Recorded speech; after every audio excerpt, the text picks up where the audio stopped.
I'm Glenn Freeman at the Morningstar Individual Investor Conference 2018. And I'm joined today by Andrew Clifford, the CEO of Platinum Asset Management.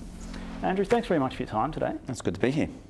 Now, in your session today, you're covering off a lot of areas. We had 45 minutes of a really interesting discussion of a number of different issues. And one of the things you spent a fair bit of time on was that the US macro environment and the US-China trade war and why that's not good for investors and it's not good for markets. And how does that play into your view on the US and where the market is in terms of the cycle? So I think it's been a common sort of question of investors for some time now, like, are we late in the cycle in the US?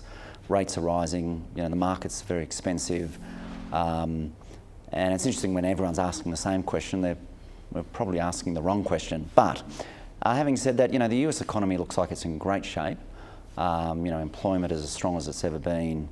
And yet interest rates are rising, and we need to be cautious of that because it not just impacts future growth prospects, it also will particularly have an impact on the more expensive parts of the market. So, the way I look at it, like, yes, we might be late cycle getting there in the US, and certainly parts of the market are very expensive, but it's really contained to the internet stocks, the software stocks, biotech. And what we do by focusing on the US as an investor is we're actually ignoring 80% of the world. It's only 20% of the world economy.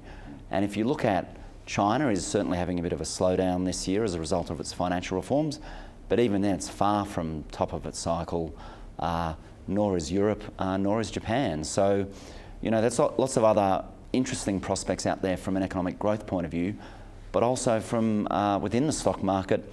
If we get away from the much loved areas of software and internet and biotech, there are many, many cheap stocks out there. Mm-hmm. Yeah, and you were speaking about some specific companies within those markets, so within China and within, I think, Korea as well. Samsung was a big one. What are some of those other opportunities that are out there? What's being sold off are any of the companies that have any sense that they're vulnerable to that. They're cyclical, or they're exposed to the trade war or whatever.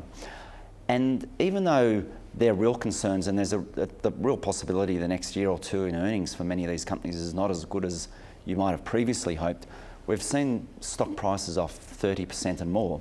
So a company like Samsung, it is a leader in memory chips for phones, computers, all of the things that are exciting about the technology world, artificial intelligence, you name it, needs servers, they need DRAM or flash memory.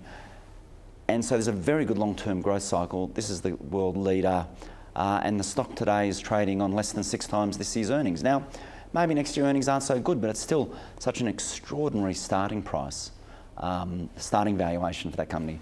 Or you could look at Glencore, which is one of the world's largest mining houses. Very interesting positions in copper and cobalt in terms of their growth profile in their production.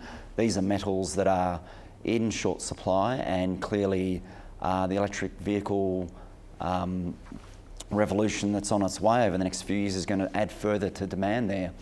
And so here's a company, in simple terms, this year's probably on about 8 times earnings. Of course, it's a miner for 80% of its earnings, and so those profits may not, will be up and down with the commodity prices, but we think the outlook there is good, and indeed there's a growing production profile. And so that's a stock that's down the best part of 30% this year as people have been concerned.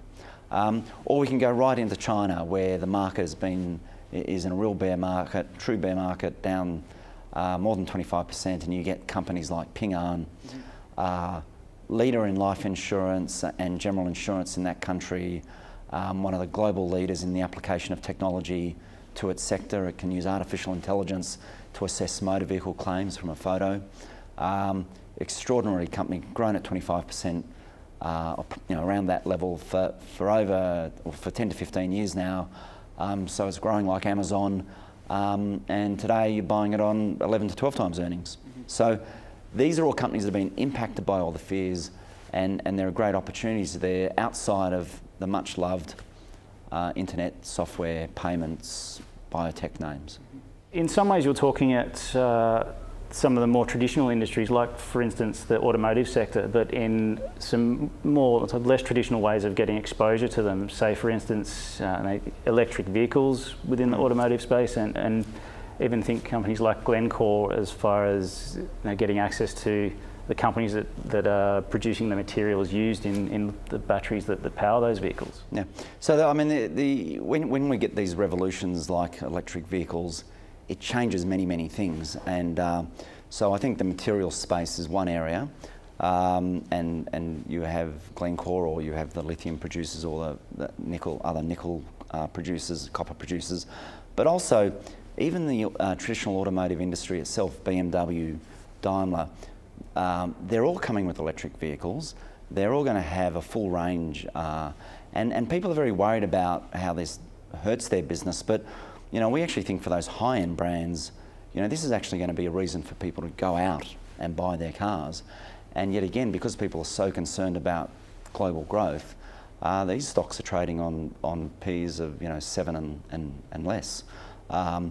So again, extraordinary value. Yes, they might have some short-term, loss of earnings, but we think things like electric vehicles, autonomous vehicles are actually a great opportunity for some of the traditional car companies, not all of them though.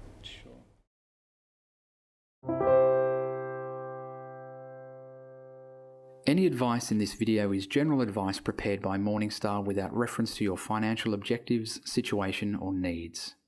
You should consider the advice in light of these matters and any relevant product disclosure statement before making any decision to invest.